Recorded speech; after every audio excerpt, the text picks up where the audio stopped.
ചായ കുടിക്കണമെങ്കിൽ മരുമോളുടെ മുന്നിൽ നിന്നിട്ട് മോനെ വെച്ച കാശിന്നൊരു 100 രൂപ തരുമോ മോളെ എന്ന് ചോദിച്ചുകൊണ്ട് ഓച്ചാനിച്ച് നിൽക്കണം. ഇൻഷാ അല്ലാഹ് പുലിക്കുന്നേ പടിയിൽ 31 തീയതികൾ പ്രഭാഷണത്തിന് വരുന്നുണ്ട്. എല്ലാരും വരണം. പുതിയ വിഷയം കുടുംബ കലഹം. എല്ലാവരുടെക്കും കുടുംബ ജീവിതമല്ലേ പറഞ്ഞിട്ടുള്ളൂ. കുടുംബ കലഹം, പ്രശ്നങ്ങളും പരിഹാരങ്ങളും. എന്താണ് ത്വലാഖ് അധികരിക്കാനുള്ള കാരണം? എന്താണ് വിവാഹ ജീവിതത്തിൽ ഈ സമുദായത്തിന് സംഭവിച്ചു പോയ കോട്ടം എവിടെയാണ്? പെണ്ണ് കാണാൻ പോകുന്നത് മുതൽ അപകടം വലിച്ചു വരുത്തുന്ന സമുദായത്തിന്റെ ദുർഗുണങ്ങൾ വ്യവസ്ഥാപിതമായി വിശദീകരിക്കലാണ് വിഷയം. അതിന് പരിഹാരം കാണൽ ആവശ്യമാണ്. കാരണം ഓരോ മഹലിൽ സെക്രട്ടറിയും പ്രസിഡന്റും തൗറാത്തിന്റെ അത്രയുള്ള വലിയ രജിസ്റ്റർ ബുക്കും കൊണ്ട് നടക്കുമ്പോ അതിനകത്ത് മൊത്തവും ഇന്ന് ത്വലാഖിന്റെ കണക്കുകളാണ്. പള്ളികളിൽ വലിയ ദീനീ ബോധമുള്ളവര് പോലും പെണ്ണ് കല്യാണം കഴിഞ്ഞിട്ട് പെണ്ണിന്റെ വീട് ശരിയല്ല എന്ന് പറഞ്ഞ് ത്വലാഖ് ചെല്ലുന്നു. എത്ര മോശമായ അവസ്ഥയാണിത്. അത് ഈ സമുദായം തിരിച്ചറിഞ്ഞേ പറ്റൂ. തൊട്ടതിനും പിടിച്ചതിനും ത്വലാഖ് ത്വലാഖ് ത്വലാഖ് ത്വലാഖ്. ഇത് നമുക്ക് തട്ടിക്കളിക്കാനുള്ളതല്ല. ത്വലാഖ് എന്ന് പറഞ്ഞാൽ നിന്റെ 15 കിലോ ഉള്ള ജീൻസ് കഴുകിയിട്ടില്ലെങ്കിൽ ത്വലാഖ് ഉണ്ടാക്കി വെച്ചിരിക്കല്ലേ വാപ്പച്ചങ്ങ് ചൊല്ലിക്കൊടുക്കാൻ. കളിച്ച കാര്യമല്ല വിവാഹം. നിനക്ക് അള്ളാഹു വിധിച്ച ഒരു പെണ്ണിനെ അള്ളാഹു നിനക്ക് തരുന്നത് നിനക്ക് തോന്നുമ്പോ തലാഖിലൊന്ന് ഭീഷണിപ്പെടുത്താനല്ല.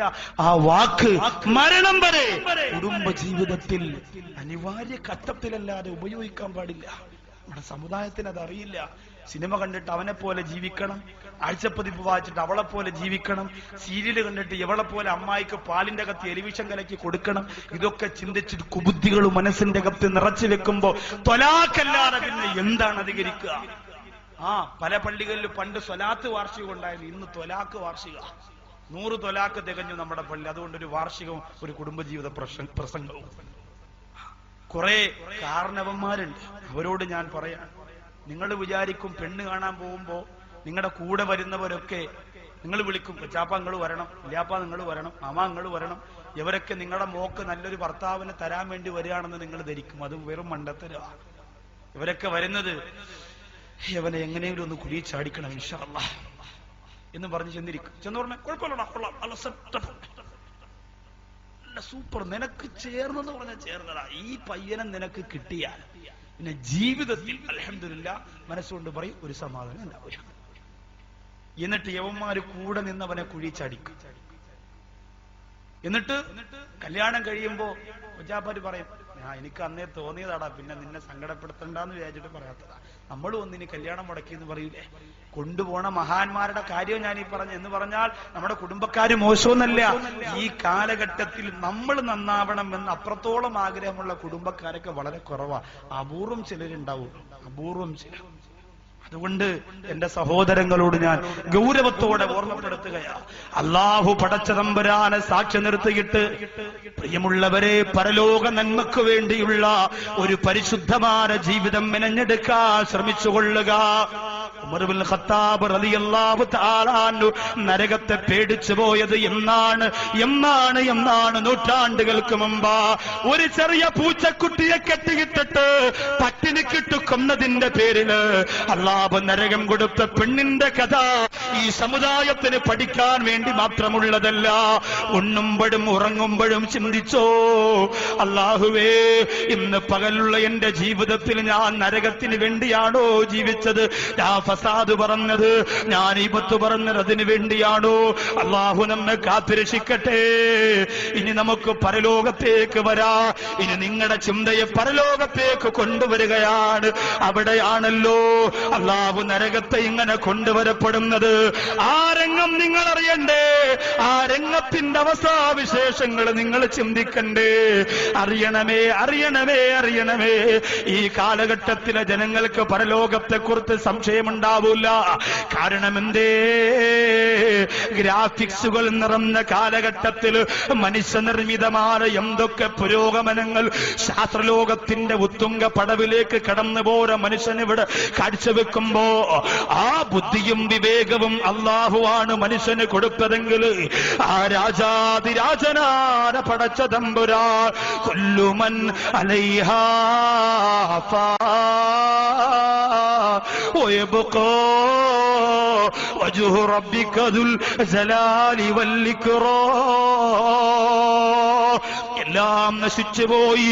രാജാതിരാജനാര ഔദാര്യവാനാര മാലിക്കുൽ മുലൂക്കായ അല്ലാഹു പടച്ച തമ്പുരാൻ മാത്രമുള്ള ഒരവസ്ഥ വരുമ്പോ ഇസ്രാഫീൽ അലൈഹിസ്സലാം സൂറന്ന കാഹളത്തിൽ രണ്ടാമതോതുമ്പോ മൈലൂരി മരിച്ചുപോയവരെ, കോതമംഗലത്ത് മരിച്ചുപോയവരെ, മാതിരപ്പള്ളിയിൽ മരിച്ചുപോയവരെ, വാറ്റുപുഴയിലും തൊടുപുഴയിലും മരിച്ചു വീണവരെ, വെട്ടക്കാട്ടുപടിയിലും മേക്കാലടിയിലും ഓണംപള്ളിയിലും എന്റെ പ്രിയമുള്ളവരെ, ലോകത്തിന്റെ നാനാഭാഗത്ത് പള്ളിയുടെ പറമ്പുകളിൽ അടക്കം ചെയ്യപ്പെട്ടിരിക്കുന്നവരെ,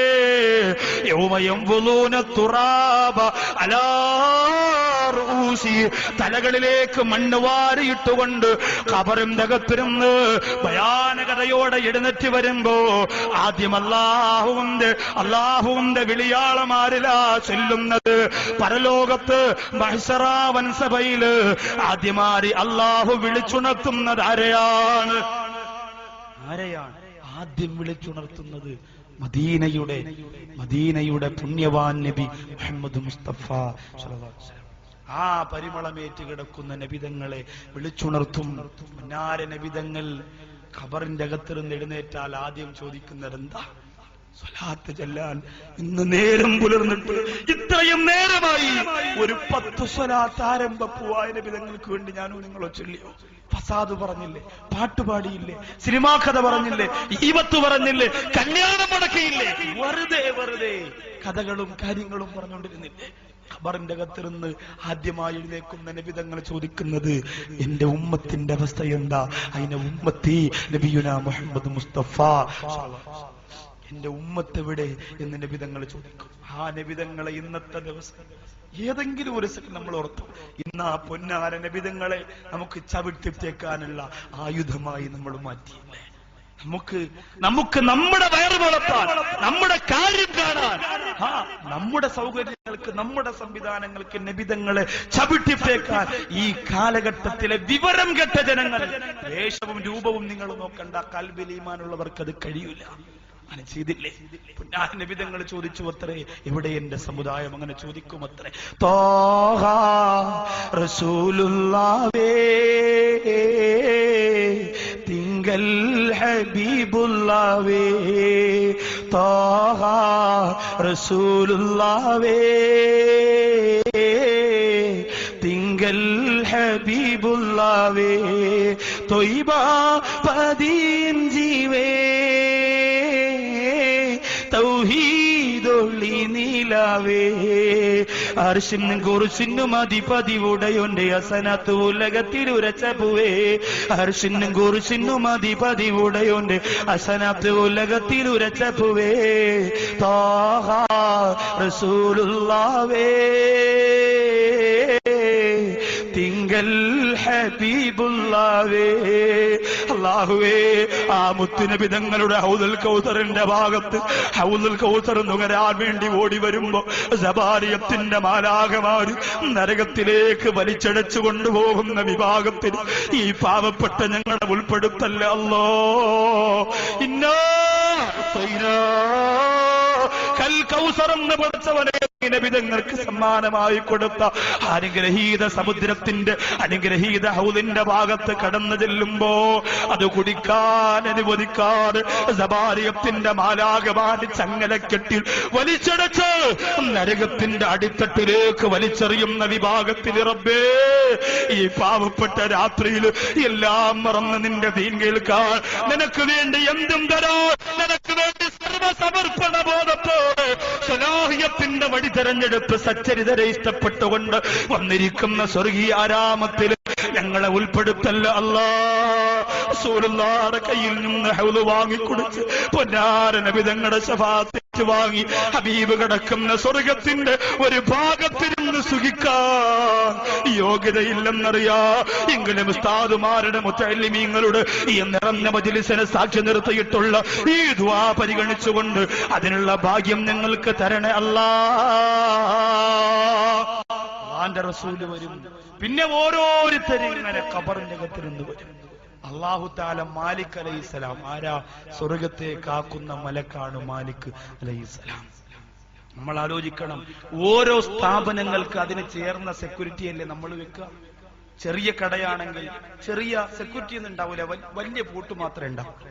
കുറച്ചുകൂടി വലിയ ഒരു കടയാണെങ്കിൽ, സ്വർണ്ണക്കടയാണെങ്കിൽ പേടിച്ച് വിറച്ചുകൊണ്ട് രാത്രിയും പകലും രണ്ടുപേരെ ഡ്യൂട്ടിക്ക് വേണ്ടി നമ്മൾ തീരുമാനിക്കും.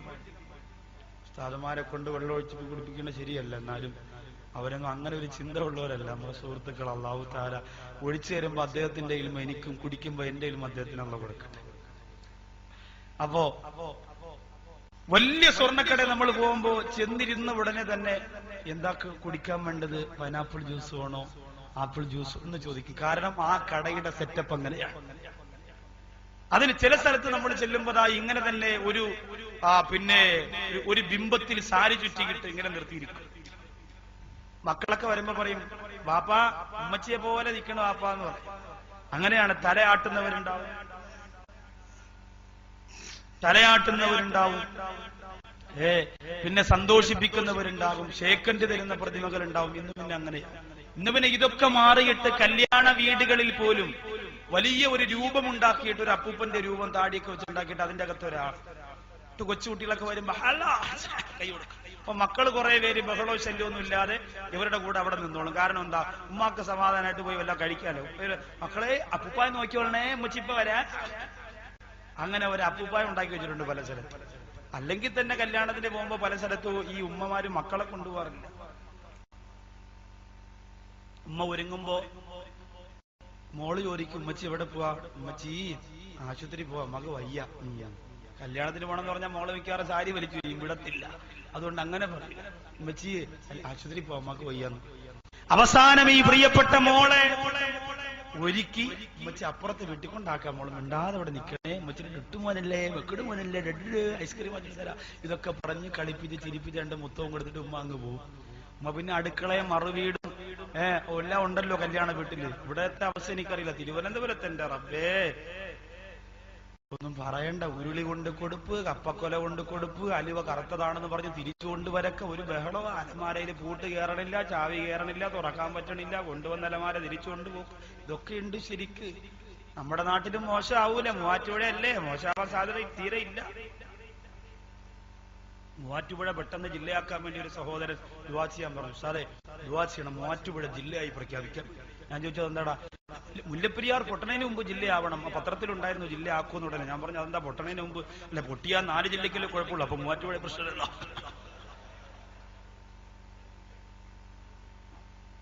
ഒരു തുള്ളി വെള്ളം അള്ളാണ് അവന്റെ തലച്ചോറിയില്ല. നമ്മൾ ആലോചിച്ച് നോക്കി. അല്ലെങ്കിൽ അവനെ പറയൂ, ഇങ്ങനെയാണ് നമ്മുടെ ചിന്ത. എന്നോട് അടുത്തും പറഞ്ഞതാ, സാറേ 4 ജില്ലയിൽ തിരുവനന്തപുരം ഇല്ലല്ലോ. ഞാൻ പറഞ്ഞില്ല, ഇവിടെ പേടിക്കാനില്ല, ഉണ്ടെങ്കിലും അവന് തകരാറുള്ളൂ എന്നാ, ബാക്കിയുള്ളവർ അനുഭവിക്കട്ടെ എന്നാ. അള്ളാഹു കാത്തുരക്ഷിക്കട്ടെ അപകടത്തിൽ നിന്ന്, ദുരന്തത്തിൽ നിന്ന്. അത് സംഭവിച്ചാൽ കേരളത്തിലെ ഏറ്റവും വലിയ ദുരന്തമായിരിക്കും. ഒരുപാട് നഷ്ടം ഈ സമുദായത്തിൽ തന്നെയാണ് ഉണ്ടാവുക. അള്ളാഹു തആല കാത്തുരക്ഷിക്കട്ടെ. എല്ലാവിധ പ്രശ്നങ്ങൾക്കും ഒരു പരിഹാരം എത്രയും പെട്ടെന്ന് കാണാൻ, ചർച്ചകൾ മാത്രമാക്കാതെ പരിഹാരം കാണാൻ അള്ളാഹു നമ്മുടെ നേതൃത്വത്തിന് തൗഫീഖ് കൊടുക്കട്ടെ. പ്രിയമുള്ള സഹോദരങ്ങളെ, പറഞ്ഞു വന്നത്, അല്ലാഹുവിന്റെ ഹബീബ് പരലോകത്തെ എല്ലാ ജനങ്ങളും ഒരുമിച്ച് കൂടി നിൽക്കുമ്പോ അല്ലാഹു നരകത്തേക്ക് ആക്കുന്ന മലക്ക് മാലിക് അലൈഹിസ്സലാമിനെ വിളിക്കും. നരകത്തിന്റെ കാവൽക്കാരനാകുമ്പോ അതിൻ്റെതായ പ്രത്യേകതകൾ മാലിക്കിനുണ്ടാവും അലൈഹിസ്സലാം. ഇല്ലെങ്കിൽ ആ ഡ്യൂട്ടി മൂപ്പരെ ഏൽപ്പിക്കൂല. അതിനുള്ള യോഗ്യത ഉള്ളത് കൊണ്ടാണ് ഏൽപ്പിച്ചത്, അതിനുള്ള പവർ ഉള്ളത് കൊണ്ടാണ് ഏൽപ്പിച്ചത്. ഈ സമയത്ത് ഒരു കാര്യം കൂടി ഞാൻ പറയട്ടെ. നമ്മുടെ പള്ളികളിൽ മദ്രസ പഠിത്തത്തിനും പഠിപ്പിക്കുന്നതിനും, പള്ളികളിൽ ഇമാമത്ത് നിൽക്കുന്നതിനും ഖുത്ബ ഓതുന്നതിനും അതിനുള്ള പക്വതയുള്ള പണ്ഡിതന്മാരെ വേണം തിരഞ്ഞെടുക്കാൻ എന്ന് ഞാൻ ഓർമ്മപ്പെടുത്തുകയാണ്. കാരണം പണ്ഡിതന്മാരെ പഴിചേരുന്നത് കേട്ട് കേട്ട് കേട്ട് മടുത്തുപോയത് കൊണ്ട് പറയാം. ശമ്പളം കൊടുക്കാൻ വലിയ മടിയാണ് കമ്മിറ്റിക്കാർക്ക്, ഫണ്ടിലില്ലാത്തത് കൊണ്ടല്ല. ഞാൻ കമ്മിറ്റി തിരഞ്ഞുമ്പോ 10 ലക്ഷം ഉണ്ടായിരുന്നടേ അരിയാരെ എന്ന് പറയാൻ വേണ്ടിയാ. കമ്മിറ്റിന്ന് ഇണങ്ങുമ്പോ അവിടെ ഉണ്ടാക്കി വെച്ചിട്ട് എന്ത് ചെയ്യാനാ? ഇതൊക്കെ ദീനിന് വേണ്ടി കൊടുക്കാനാ. ഞാൻ പൊതുയോഗത്തിൽ കമ്മിറ്റി കൂടിയപ്പോ എനിക്ക് 10 ലക്ഷം രൂപ ഞാൻ പ്രസിഡന്റ് ആയിരുന്നപ്പോ ബാലൻസ് ഉണ്ടായിരുന്നു എന്ന് പറയാൻ വേണ്ടിയിട്ട് ആവരുത് നമ്മുടെ പള്ളി പരിപാലനം. താരന്മാർക്ക് എന്തുകൊണ്ട് കൊടുത്തുകൂടാ ശമ്പളം കാര്യമായിട്ട്? അതിനൊന്നും മനസ്സ് കാണിക്കൂല. എന്നിട്ട് എവിടെയെങ്കിലും ചോറെടുക്കാൻ നിൽക്കണോന് നല്ലവരെ തിരിഞ്ഞിട്ടില്ല, അരിവും ഭാവം മാത്രം അറിയാം. കുഴപ്പമില്ല, നല്ല താടിയെ കൊണ്ട് നീ സെറ്റപ്പ് തന്നെ വാന്നും പറഞ്ഞ് വലിയ കെട്ടും കെട്ടുകൊണ്ടുവന്ന് പള്ളി ഇരുത്തി.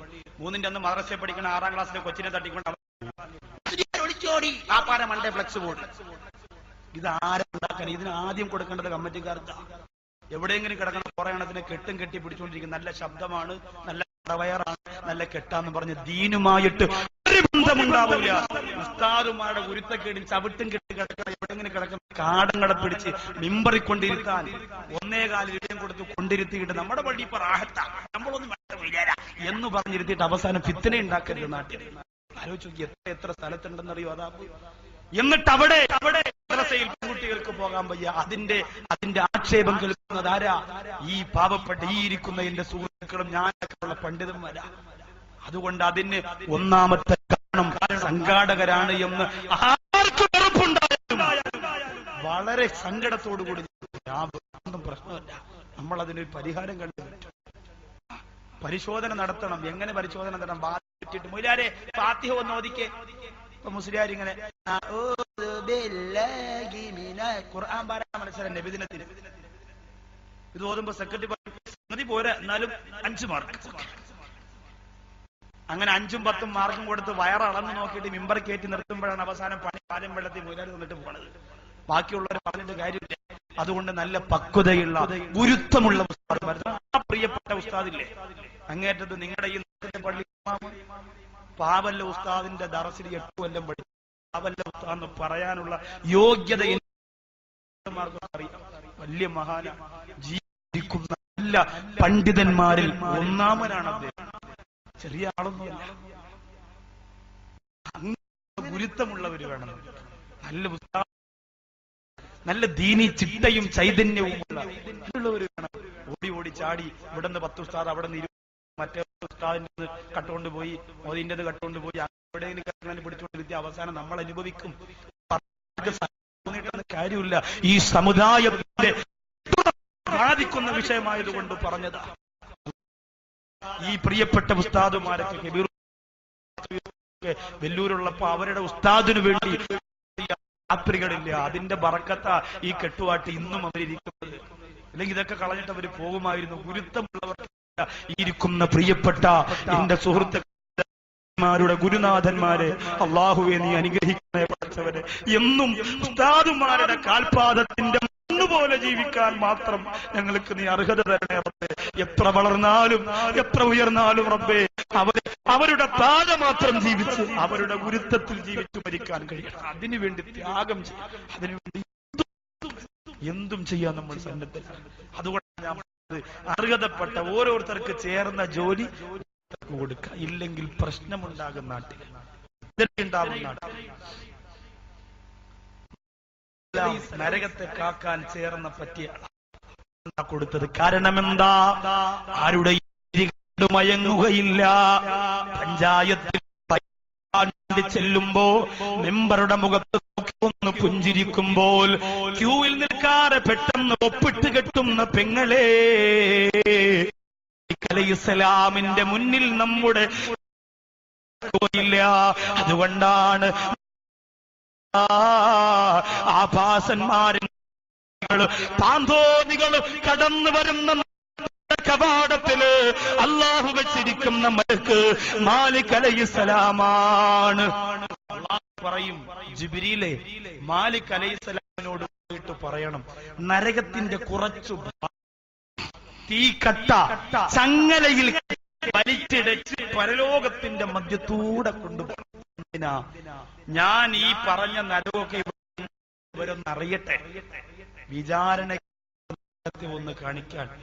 അതായത് മുമ്പ് ചൂരലും കൊണ്ട് ഹെഡ് മാസ്റ്റർ നടക്കുന്ന പോലെ ഇതൊക്കെ അള്ള പരലോകത്ത് നടത്താൻ.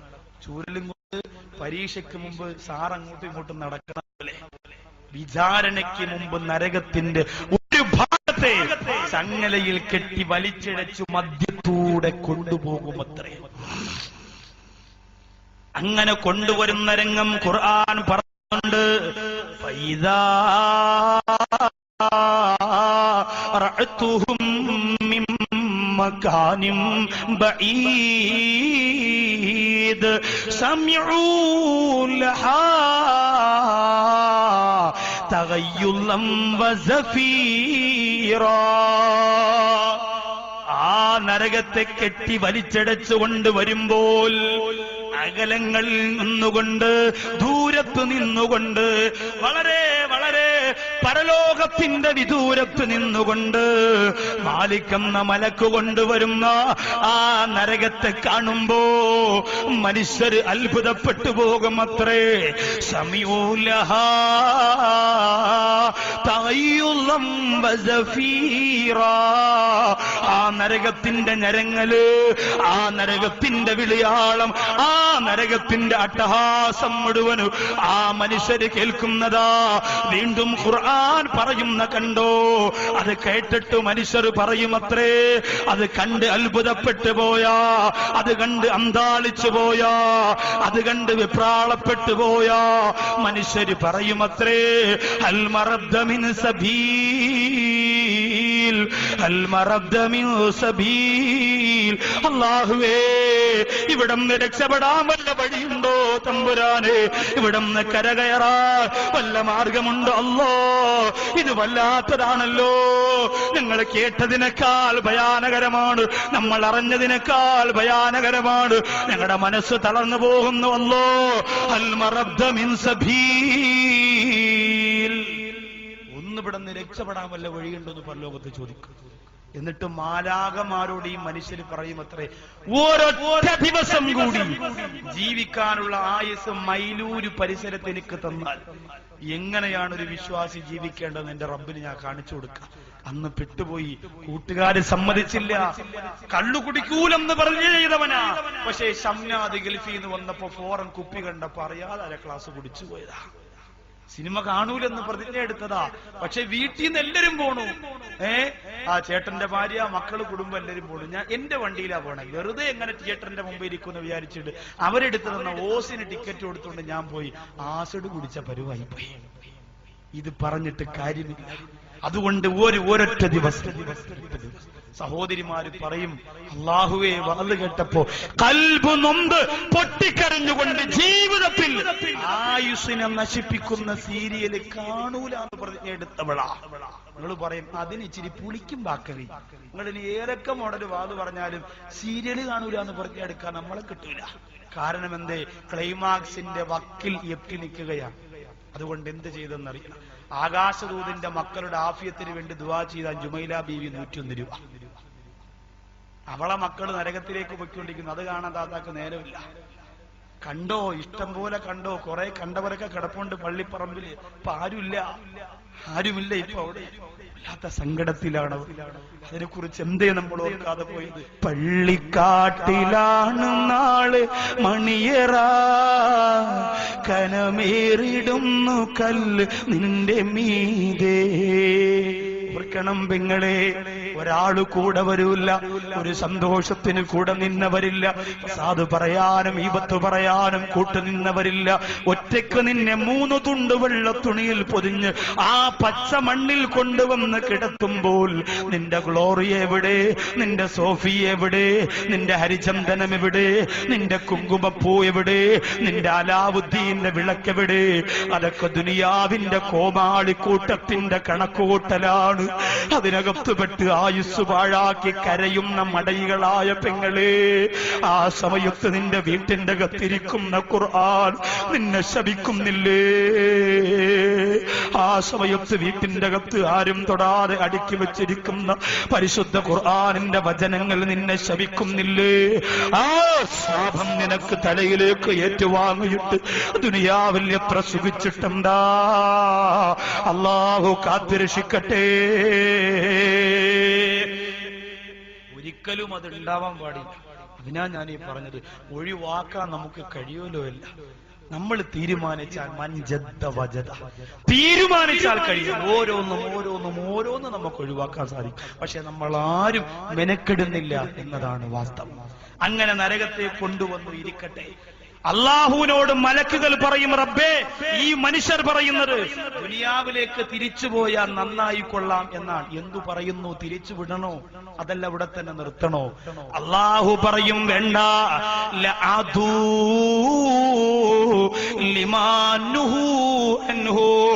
അവരെ വീണ്ടും വാറ്റുപുഴയിലേക്ക് കോതമംഗലത്തേക്ക് വിട്ടാൽ അവര് എന്ത് കാര്യം ചെയ്യൂലെന്ന് പറഞ്ഞു വീണ്ടും അവര് ചെയ്യുന്നതാണ്. തിരിച്ചു വീണ്ടും അവര് ജീവിക്കാൻ വേണ്ടി ദുനിയാവിൽ വരുമ്പോ ചെറുപ്പക്കാരിങ്ങനെ നോക്കും, ഇവിടെ എവിടെ ആയിരുന്നല്ലോ ആ മറ്റേ ബാറ്, തിരിച്ചു വന്നിട്ട് നരകം കണ്ടിട്ട് നന്നാവാന്ന് പറഞ്ഞ് തിരിച്ചു വിട്ടവനാ. ഇവിടെ എവിടെ ആയിരുന്നല്ലോ ബാറ്, വെട്ടുകാട്ടിൽ തിയേറ്റർ ഇവിടെ ആയിരുന്നു, ഒന്നും ഇല്ലല്ലോ, ഒന്നുമില്ല. മനുഷ്യനിങ്ങനെയാ, എത്ര പണി കിട്ടിയാലും പഠിക്കില്ല. കൈയും കാലും ഒടിഞ്ഞ് ഹോസ്പിറ്റലിൽ കിടക്കുമ്പോ റബ്ബേ ഇത്രയും വേദന ഇതിനുണ്ടെന്ന് അറിഞ്ഞില്ല, അതുകൊണ്ട് ആഫിയത്ത് തിരിച്ചു തന്നാൽ ഒരു സെക്കൻഡ് പാഴാക്കാതെ ഈ ബാത്ത് ചെയ്തോളാം. ആഫിയത്ത് അള്ളാഹ് തിരിച്ചു കൊടുക്കും, തോന്നിയതുപോലെ ജീവിക്കും. അങ്ങനെയാണ് മനുഷ്യന്റെ അവസ്ഥ. മനുഷ്യന്റെ അവസ്ഥയല്ല അത്, ധിക്കാരികളുടെ അവസ്ഥ. യഥാർത്ഥ മനുഷ്യൻ ആ ഒരു അവസ്ഥയില്ല. ധിക്കാരികൾ അങ്ങനെയാണ്. ഈ മനുഷ്യരോട് അള്ളാഹു പറയും മലക്കുകളെ വേണ്ട, അവര് വീണ്ടും പോയാൽ വീണ്ടും വ്യഭിചരിക്കും, കള്ളുകുടിക്കും, അവരങ്ങോട്ട് വിടണ്ട, അവരിവിടെ തന്നെ കിടക്കട്ടെ. ഖുദൂഹു ഫഗുല്ലൂ സുമ്മൽ ജഹീമ സല്ലൂ.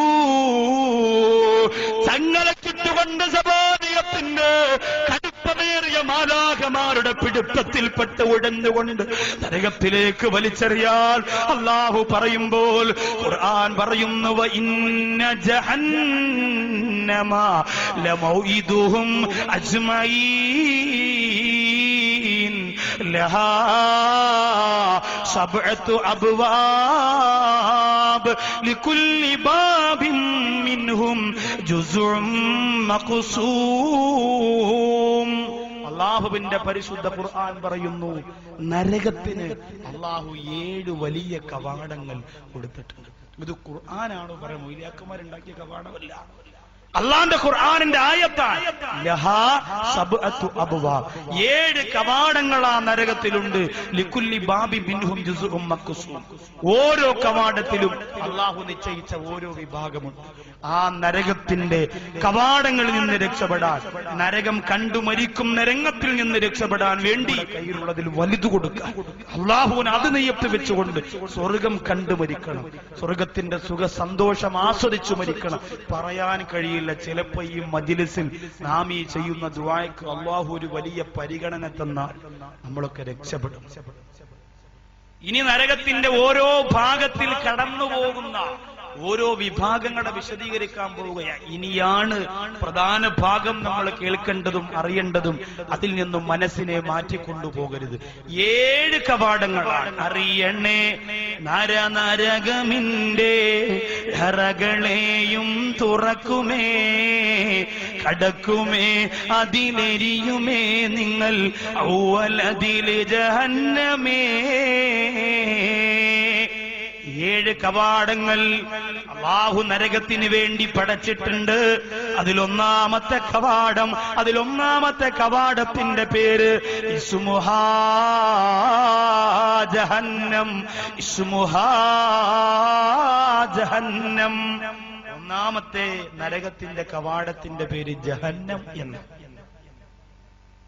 ആരാണ് ജഹന്നമിലൂടെ കടക്കുന്നത്? അല്ലാഹുവിന്റെ ഖുർആൻ തന്നെ പറയുന്നുണ്ട്, വഇദാ ഖീല ലഹു തഖില്ലാഹ് അഖദതുഹുൽ ഇസ്സതു ബിൽ ഇസ്മി ഫഹസ്ബുഹു ജഹന്നം വഹസ്ബുഹു ജഹന്നം വഹസ്ബുഹു ജഹന്നം.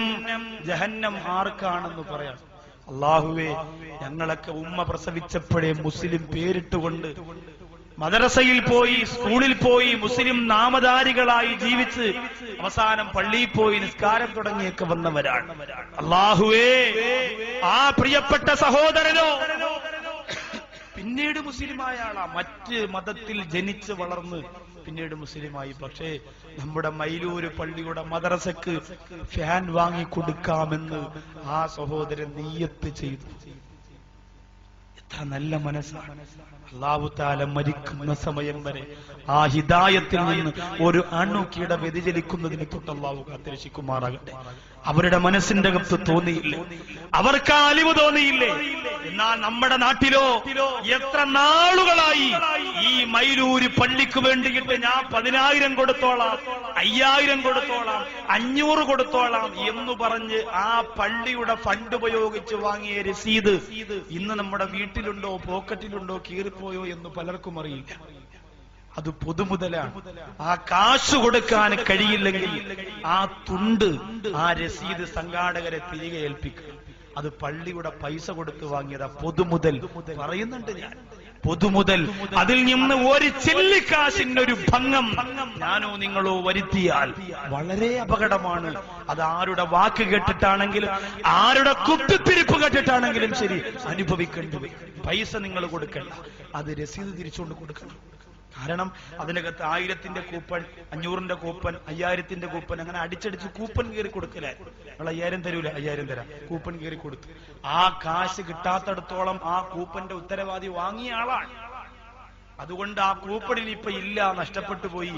ഞാൻ വാങ്ങിയത് 5000-ന്റെ കൂപ്പണാ. സംഘാടകരുമായി ബന്ധപ്പെട്ടതിന് പരിഹാരം, അതിന് സമാധാനം കാണണം. ഇല്ലെങ്കിൽ എന്താ ഇതൊക്കെ? അള്ളാന്റെ പരലോകത്ത് പൂച്ചയെ പട്ടിണി കിട്ടതിന്റെ പേരിൽ നരകം കിട്ടുമെങ്കിൽ അള്ളാന്റെ പള്ളിയെ അള്ളാഹുവിന്റെ സാക്ഷി നിർത്തി പറഞ്ഞു പറ്റിച്ചാൽ പിന്നെ എന്താണ് അതിന് പ്രതിഫലം കിട്ടുക? ഒരിക്കലും ചിന്തിക്കരുത്. അള്ളാഹു കാത്തിരക്ഷിക്കട്ടെ. വളരെ ഗൗരവത്തോടുകൂടി ഇസ്സത്തോടുകൂടി ആ രംഗത്ത് നിലയുറപ്പിക്കാൻ നമുക്ക് ചെയ്യാൻ കഴിയും. പാവപ്പെട്ടവൻ, സാധുവായ സഹോദരൻ ഫാൻ വാങ്ങിക്കൊടുക്കാൻ തീരുമാനിച്ചെന്നറിഞ്ഞപ്പോ കൽബ് നൊന്തുപോയി. അദ്ദേഹത്തിന് അത് തോന്നിയല്ലോ. ഇവിടെ കാശുകാരൊക്കെ ഉണ്ട്, അതൊക്കെ അവർ ചെയ്യും. പക്ഷേ ആ സഹോദരന്റെ മനസ്സിലൊരു ആഗ്രഹമാണ്, എനിക്ക് ഒരുപാടൊന്നും കൊടുക്കാൻ 10,000, 20,000, 50,000 ഒക്കെ കൊടുക്കുമ്പോ അതിന്റെ മുന്നിൽ ഞാനിത് ചെയ്തോളാം. അല്ലാഹു ആ സഹോദരന് പരലോകത്ത് സ്വർഗീയ ഇളം ദിനല്ല കൊടുക്കട്ടെ. അതുകൊണ്ട് നിങ്ങൾ ഓരോരുത്തരും തീരുമാനിക്കണം. എന്റെ ഈ മൈലൂർ സ്കൂൾ ഗ്രൗണ്ടിൽ നിറഞ്ഞു കവിഞ്ഞ പ്രിയപ്പെട്ട ഉമ്മപെങ്ങന്മാരോട്, സഹോദരിമാരോട് പറയുകയാ, ഇന്ന് പ്രഭാഷണത്തിന്റെ സമാപനം കണ്ണീരോടുകൂടി സലാത്തിൽ ദുആ ചെയ്യും. ഇന്ന് നാളെയും ഇന്ന് ദുആ ചെയ്യാ സമയത്ത് എന്റെ സ്ത്രീകളോട് ഞാൻ ചോദിക്കും, എന്റെ പെങ്ങളെ, നമ്മുടെ നാട്ടിൽ കള്ളുകുടിയും വ്യഭിചാരവും ഹാൻസും ലഹരിയും ഉപയോഗിച്ചുകൊണ്ട് ഒരു വിഭാഗം തലമുറയെ വളർത്തിക്കൊണ്ടുവരാൻ അനുവദിക്കാതെ സ്വർഗത്തിലേക്കുള്ള വഴി തെളിച്ചു കൊടുക്കാൻ പരിശുദ്ധമായ ഒരു പള്ളി അവിടെ വന്നു. അതിന്റെ കെട്ടുറപ്പിന് വേണ്ടി ഇതാ ഉസ്താദെ ഞാൻ തരികയാ. എന്റെ ശരീരം അല്ലാഹു ദുനിയാവിൽ പടച്ച എന്റെ ശരീരം ഒരുപാട് തെറ്റുകൾ, ഒരുപാട് കുറ്റങ്ങൾ ചെയ്തു. ഈ നിറഞ്ഞ മജ്‌ലിസിൽ ഇത്രയും ജനങ്ങൾ അള്ളവർക്ക് ഒറ്റയടിക്ക് ചെയ്യില്ല. ഇത്രയും ജനങ്ങളുടെ ആമീൻ ഒരുമിച്ച് അള്ള തള്ളിക്കളവില്ല. ഒരാളുടെ ആമീൻ പരിഗണിച്ചുകൊണ്ട് എന്റെ പരലോകം രക്ഷപ്പെടാൻ പ്രിയപ്പെട്ട സഹോദരിമാർക്ക് ആർക്കെങ്കിലും ഈ പള്ളിയെ നെഞ്ചിനകത്ത് വെച്ചുകൊണ്ട് ധൈര്യത്തോടെ, സ്നേഹത്തോടെ ഒരു സ്വർണത്തിന്റെ മുത്ത് എന്റെ പള്ളിക്ക്, എന്റെ റബ്ബിന്റെ പള്ളിക്ക് കൊടുക്കാൻ, ഒരു സ്വർണത്തിന്റെ മുത്ത്, ഒരു കമ്മലിന്റെ ആണി, ഒരു മാലയുടെ സ്വർണത്തിന്റെ ചുട്ടി, ഇല്ലെങ്കിൽ ഒരു മുത്ത് ഏതെങ്കിലും ഒരു പെങ്ങൾക്ക് ഇപ്പൊ പറക്കപ്പിന് ഒരാൾ കൊടുത്തയച്ച് ഇത്രയും സ്ത്രീകളിൽ ഒരാൾ ഉസ്താദേ ഞാൻ തരാം, അല്ലാഹുവാണ് എനിക്ക് ഈ ജീവിതം തന്നത്, അല്ലാഹുവാണ് എനിക്ക് ഈ സന്തോഷം തന്നത്, അല്ലാഹുവാണ് എനിക്ക് ഈ തൃപ്തി തന്നത്, അല്ലാഹുവാണ് രോഗത്തിൽ നിന്ന് എന്നെ രക്ഷപ്പെടുത്തിയത്. 4 മക്കളെ പ്രസവിച്ച് 4 മക്കളും മരിച്ചുപോയ എന്റെ ഒരു സുഹൃത്തിന്റെ ഭാര്യ സക്കരിയ മൗലവി എന്നറിയപ്പെടുന്ന ഉസ്താദിന്റെ ഭാര്യ 4 മക്കളെ പ്രസവിച്ചു, 4 മക്കളും മരിച്ചുപോയി. ആലോചിക്കണം, ആ പെങ്ങൾ 5ാമത് പ്രസവിക്കൂല എന്ന് പറഞ്ഞു. 5ാമത്തെ കുഞ്ഞിനെ അൽഹംദുലില്ലാഹ് ഇപ്പൊ ഗർഭം ധരിച്ചിരിക്കുന്നു. പോകാനൊരു മഖ്ബറകളിൽ, ദുആ ചെയ്യാനൊരു സദസ്സുകൾ ബാക്കിയില്ല. അല്ലാഹു നല്ല ഒരു കുഞ്ഞിനെ കൊടുക്കണമെന്ന് കണ്ണീരോടെ പറഞ്ഞിരിക്കാൻ. എന്റെ പ്രിയപ്പെട്ട സഹോദരിമാരെ, അതിന് മുന്നിൽ എനിക്കും നിങ്ങൾക്കും അല്ലാഹു തന്ന കോടാനു കോടി അനുഗ്രഹങ്ങളുടെ മുമ്പിൽ ഞാനും നിങ്ങളും എത്ര വാരി കോരി കൊടുത്താൽ മതിയാകും? പട്ടിണി കിടക്കുന്നവരാണ് ഈ പള്ളി വേണം, ഇതിനെ സഹായിക്കുമെന്ന് പറയുന്നത്. അത് വെച്ച് നോക്കുമ്പോ അല്ലാഹു എനിക്കും നിങ്ങൾക്കും ചെയ്ത സഹായം വളരെ വലുതാണ്. ഇത്രയും സഹോദരിമാരിൽ ഒരാള് മനസ്സിനൊരു പരിവർത്തനം വന്ന് നാരകീയമായ ലോകത്തിന്റെ അദാബിൽ നിന്ന് രക്ഷപ്പെടാൻ ദുആ സ്വീകരിക്കുന്നത് ഈ നമ്മുടെ ആരുടെയും പവറല്ല. നമ്മൾ ഒരുമിച്ച് നിൽക്കുമ്പോ അതിനൊരു പവർ ഉണ്ടാവും. നമ്മുടെ ഈ സദസ്സിൽ എത്രയോ തഹജ്ജുദ് നിസ്കാരമുള്ളവരുണ്ട്. അള്ളാഹുവിനെ പേടിച്ച് കഴിയുന്നവരുണ്ട്, അല്ല ഇഷ്ടപ്പെടുന്നവരുണ്ട്. ഈ അത് പറയുന്ന ഞാനൊക്കെ ഉണ്ടല്ലോ എന്റെ പ്രിയപ്പെട്ടവര്, നിങ്ങളെക്കാളും വിവാദത്തിന്റെ വിഷയത്തിൽ മോശമാണെന്ന് 101 വട്ടം ഉറപ്പുള്ളയാണ്. എന്റെ സുഹൃത്തുക്കളൊക്കെ അറിയാം. വെല്ലൂരൊക്കെ അവര് നിസ്കരിക്കുമ്പോ പോലും വെളിയിൽ നിന്ന് ചിരിച്ചും കളിച്ച് നിന്നവനാണ് ഞാൻ. പക്ഷേ അള്ളാഹുവിനെ സാക്ഷി നിർത്തിയിട്ട് ഞാൻ പറയാം, നിങ്ങളെപ്പോലുള്ളവരുടെ ദുആ, നിങ്ങളുടെ ഈമാനികമായ വളർച്ച, അതിന്റെ പരലോക വിജയത്തിന് എനിക്ക് ഒരു സാധ്യതയ്ക്കൊരു കാരണമാകണമെന്ന് കൊതിക്കുന്നവരാണ്. കഴിയുന്നതൊക്കെ ചെയ്യുന്നുണ്ട്. നിങ്ങൾ ദുആ ചെയ്യണം. ചെയ്യാതെ വെറും ഒരു പറച്ചിലിൽ അള്ള മയങ്ങുമെന്ന് വിശ്വസിക്കുന്ന ആളൊന്നുമല്ല. നമുക്ക് ഇരു കൂട്ടർക്കും ഒരുമിച്ച് തന്നെ ഒരുപാട് നന്മകൾ ചെയ്യാൻ സാധിക്കണം. നാഥൻ അതിന് നമ്മെ തെരഞ്ഞെടുക്കുമാറാകട്ടെ. നരകത്തിന്റെ ഒന്നാമത്തെ കവാടത്തിന്റെ പേര് ജഹന്നം എന്നാണ്. തണുത്തു പോകണ്ട, പഴയ ചൂടിലേക്ക് തന്നെ തിരിച്ചു വരിക. ആരാണ് കടന്നു പോകുന്നത്? പരിശുദ്ധ ഖുർആൻ പറയുന്നവ ഇദാ ഖീല ലഹു തഖില്ലാ അഖദതുഹുൽ ഇസ്സതു ബിൽ ഇസ്മി ഫഹസ്ബുഹു ജഹന്നം.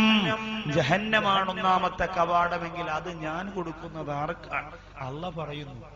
അല്ലാഹയെ പേടിച്ച് ജീവിക്കണം എന്ന് ചിലരോട് പറഞ്ഞാൽ, തഖ്വയോടുകൂടി ജീവിക്കണമെന്ന് ചിലരോട് പറഞ്ഞാൽ, തലമറയ്ക്കണമെന്ന് ചിലരോട് പറഞ്ഞാൽ, അല്ലാഹുവിന്റെ പള്ളിയിൽ പടച്ചോനെ പേടിച്ചുകൊണ്ട് കാര്യങ്ങൾ കൊണ്ട് പോകണമെന്ന് ചിലരോട് പറഞ്ഞാൽ, അഹങ്കാരത്തോടെ അഹംഭാവത്തോടെ അവര് പറയും അത് ചില മൈലാക്കന്മാർക്ക് പറഞ്ഞിട്ടുള്ള കാര്യമാണ്, അത് നമുക്ക് പറ്റൂല എന്ന് പറഞ്ഞ്, കാശു വല്ലതും വേണമെങ്കിൽ ചോദിച്ചു തരാം, നിസ്കാരവും കാര്യവും നമ്മളോട് പറയരുത് എന്ന് പറഞ്ഞ് അഹങ്കാരത്തോടെ പിന്തിരിയുന്ന ധിക്കാരികൾ. അഹങ്കാരികൾക്ക് നരകത്തിന്റെ ഒന്നാമത്തെ കവാടം. അഹങ്കാരികൾക്ക് ദുനിയാവിലും ഒന്നാമത്തെ കവാടം വേണമെന്ന് ആഗ്രഹിക്കുന്നവരാണ്. ചില പള്ളിയിൽ പ്രസിഡന്റ് വരുമ്പോ മുസ്ലിയാരി എഴുന്നേറ്റ് നിന്ന് വരീം സാറേ, ഇരിക്കീ സാറേ എന്ന് പറയണം, ഇല്ലെങ്കിൽ ജോലിയിൽ നിന്ന് പിരിച്ചുവിടും. പാവപ്പെട്ട ഉസ്താദുമാരതിൽ പെട്ടുപോകും. കാരണം എന്തേ? അവർക്ക് നിവർത്തിയില്ല. അവര് പലരും പറയൂലേ, ഉസ്താദെ നിങ്ങളതും പറഞ്ഞിട്ടങ്ങ് പോവും, നാളെ നമ്മുടെ പള്ളിയിൽ നമ്മുടെ ജോലിക്കാ തകരാറ്, നിങ്ങൾക്ക് വാദം പറഞ്ഞോണ്ട് നടന്നാൽ മതിയല്ലോ, പള്ളിയും വേണ്ട, പടക്കോഴിയും വേണ്ട, വെണ്ണും വേണ്ട, ഒന്നും വേണ്ട, ഇങ്ങനെ നടക്കല്ലേ? വെള്ളിയാഴ്ച ഇറങ്ങിറങ്ങും, വെള്ളിയാഴ്ച രാവിലെ തിരിച്ചെത്തും, വെള്ളിയാഴ്ച രാത്രി അവിടെ നിറങ്ങും, വെള്ളിയാഴ്ച രാവിലെ തിരില്ലേ? ഇങ്ങനെ നിങ്ങൾക്കതൊന്നും വേണ്ട, നമ്മൾ 2000-3000 ശമ്പളം വാങ്ങി പള്ളി ജോലിയാണ് നമുക്ക്, നിങ്ങൾ ഇങ്ങനെ അങ്ങ് അടിപൊളിയായിട്ട് ബോക്സ് ഒക്കെ വെച്ചിട്ട് പറഞ്ഞിട്ട് പോകും, നമുക്ക് പണി കിട്ടുകയും ചെയ്യും എന്ന് ചിലപ്പോ നിങ്ങൾ പറയും. വേണ്ട, അള്ളാഹുവാണ് തീരുമാനിച്ചത് നമ്മളാക്കാൻ. കിതാബ് ചുമന്ന് പടച്ച റബ്ബിന്റെ പൊരുത്തത്തിനു വേണ്ടി ഉസ്താദുമാരുടെ മുന്നിൽ പോയി കഷ്ടപ്പെട്ട് ചൊറിയും പിടിച്ച് ചെരങ്ങും ചുണങ്ങും പിടിച്ച് കഷ്ടപ്പെട്ടു പഠിച്ച ആ കാലഘട്ടത്തെ തോൽപ്പിക്കാൻ ലോകത്തൊരു പണക്കൊതിയനും സാധ്യമാകൂലാന്ന് വിശ്വസിക്കണം എന്റെ പ്രിയപ്പെട്ട ഉസ്താദുമാർ. അല്ല, കണ്ടവന് ഈമാൻ കൊണ്ടുപോയി ഇൽമു കൊണ്ടുപോയി പണയം വെക്കരുത്. നിങ്ങൾ അങ്ങനെ തീരുമാനിച്ച് നമ്മൾ ആ കാലഘട്ടത്തിന് പകരം വെക്കാൻ വേറൊരു കാലഘട്ടം. ഉമ്മയെ കാണാതെ, ഉപ്പയെ കാണാതെ, കുടുംബത്തെ കാണാതെ, കൂട്ടുകാരും ബന്ധങ്ങളുമില്ലാതെ ഉസ്താദുമാരുടെ അടുത്ത് ദറസിന്റെ കത്തളത്ത് മണിക്കൂറുകൾ ദിവസങ്ങളാക്കി ഇങ്ങനെ മാറ്റിവിട്ട്, പണ്ട് ദറസിൽ പഠിക്കുന്നവർക്ക് കയ്യിൽ ചൊറി വരും, ചെരങ്ങു വരും, അത് നല്ലതിന്റെ അടയാളം എന്നാണ് ഉസ്താദുമാരൊക്കെ പറഞ്ഞിട്ടുള്ളത്. അങ്ങനെ വന്നവരൊക്കെയാണ് എന്റെ പ്രിയമുള്ളവർ ഇന്നത്തെ വലിയ വലിയ മുദരീസീങ്ങളും പ്രഭാഷകന്മാരും വലിയ ഉസ്താദുമാരും.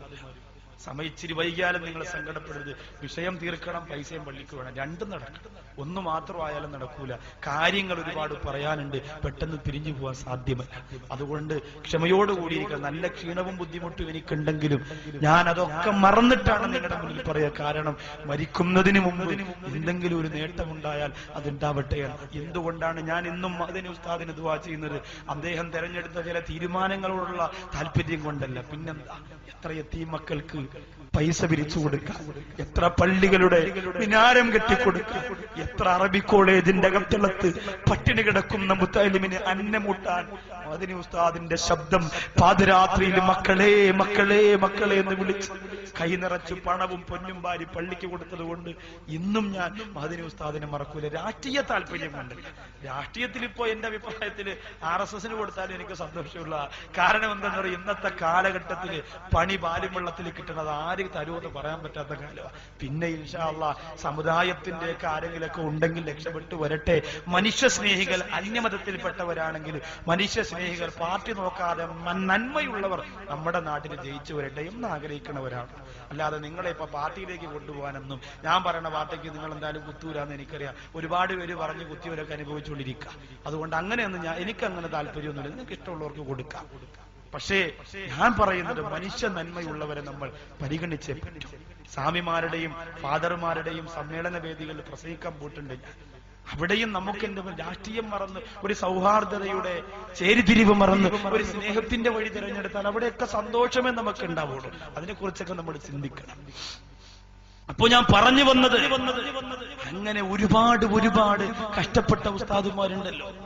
ആ പ്രിയപ്പെട്ട ഉസ്താദുമാർ അവരൊക്കെ ഇന്ന് ഒരുപാട് ത്യാഗം ചെയ്താണ് ജീവിക്കുക നമ്മുടെ പള്ളികളിൽ. പക്ഷേ നമ്മൾ ആലോചിച്ചു നോക്കുക, അതൊക്കെ കുറച്ച് ആൾക്കാർക്ക് മാത്രം പറഞ്ഞിട്ടുള്ളതാ. നമുക്ക് വേണ്ട എന്ന് പറഞ്ഞ അഹങ്കാരത്തോടെ ജീവിക്കുന്നവർ ചില പള്ളികളിൽ, വല്ലാഹി ആണയിട്ട് ഞാൻ പറയുക, പള്ളികൾ നിങ്ങൾക്ക് എഴുതി തരണമെങ്കിൽ എഴുതിത്തരാം. എനിക്കറിയാം, തിരുവനന്തപുരം ജില്ലയുടെ 2 പള്ളികളുണ്ട്. കമ്മിറ്റിയുടെ ബൈലയിൽ എഴുതി വെച്ചിരിക്കുന്നത് എന്താ? ഓഫീസ് റൂമിലേക്ക് കമ്മിറ്റിക്കാർ ചെന്നാൽ മുസ്ലിയാര് കസേര നെനയിച്ച് നിൽക്കണമെന്ന്. ഇതെഴുതി നിയമം പാസാക്കി വെച്ചില്ലേ? ഇതെഴുതി നിയമം പാസാക്കി വെച്ചു. പല സ്ഥലങ്ങളിലും ഓഫീസ് റൂമിൽ ചെന്ന് ക്യൂ നിന്നെങ്കിലേ ശമ്പളം വാങ്ങാൻ പറ്റൂ ഉസ്താദുമാർക്ക്.